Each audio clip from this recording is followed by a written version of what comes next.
Hello. This video is what I think about the Philadelphia experiment. So this is my rundown on it.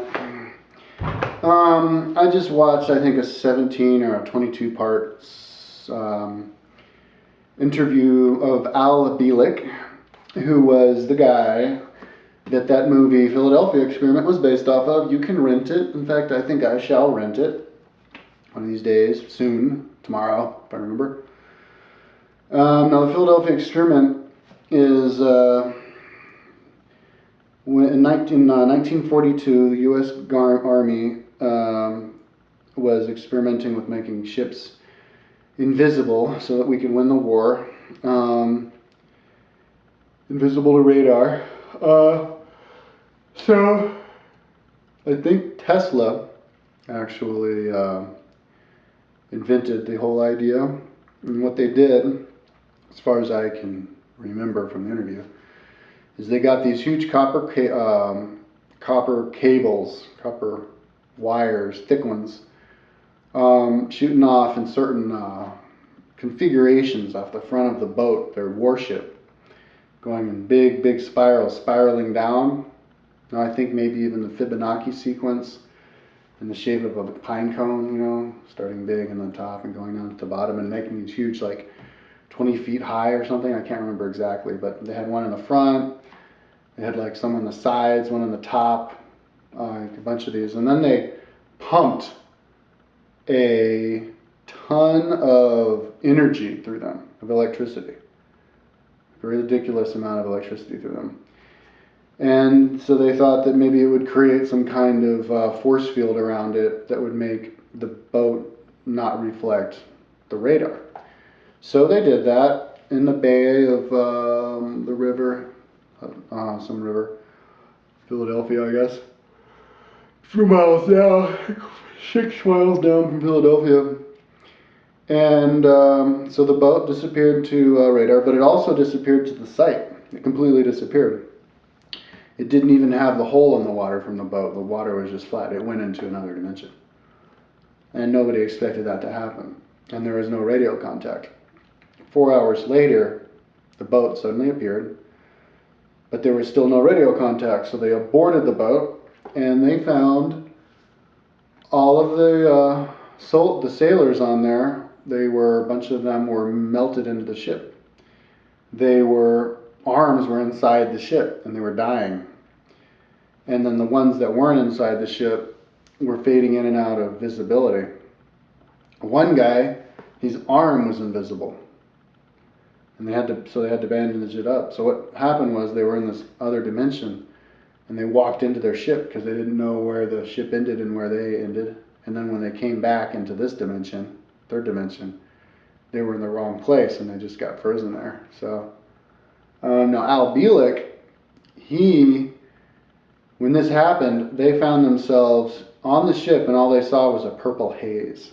And when they looked off into the sea and down the water, and they freaked out because their minds started to, I guess, go crazy. Something happened with everybody's minds, and they thought they were all going to die. So he and this other guy jumped off the boat because they wanted to swim back to shore.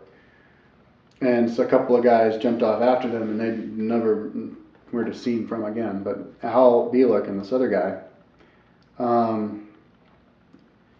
they just fell, and they never hit the water. And they were falling for like an hour, completely out of it. Even though they're right next to each other, looking at each other, they couldn't talk to each other because they were just like this.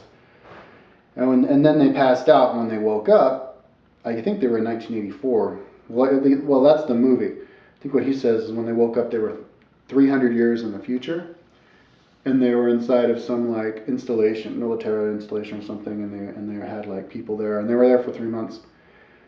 And then something happened, and he found himself 700 years in the future, and he was there for 2 years. And I think he had like a government liaison, somebody who introduced him to the world there.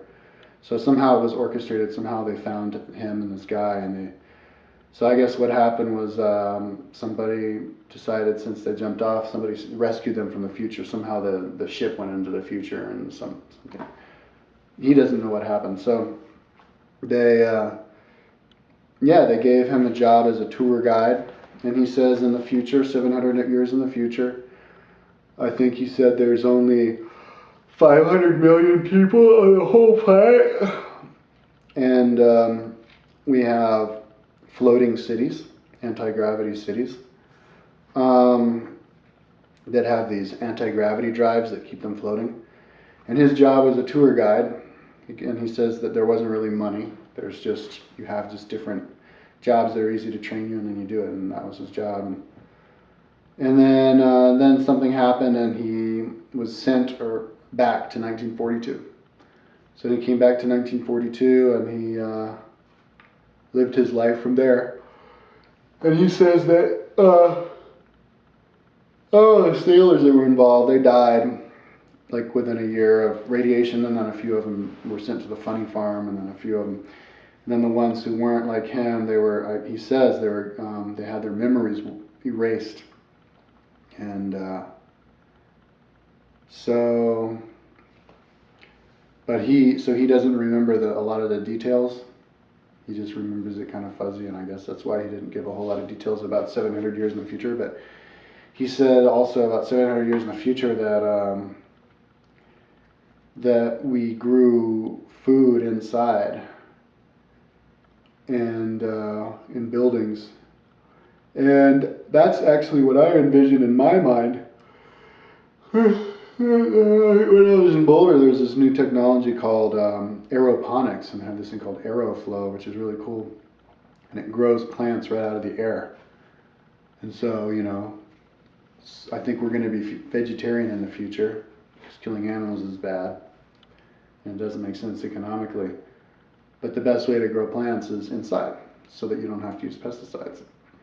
So that's what he said. And interestingly enough, Bashar said the same thing. He said that in the future we'll have floating cities, and that they have floating cities, or they're actually spaceships, and that they grow their foods inside. So kind of interesting how they say the same thing. But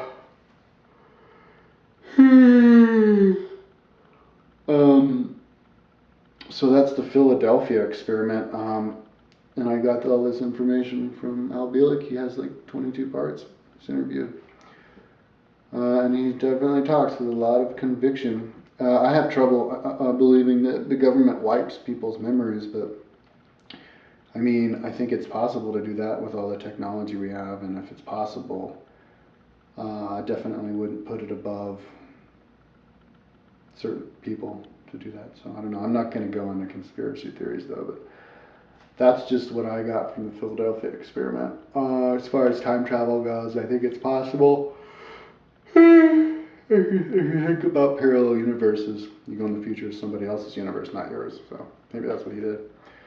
So anyway, that's that.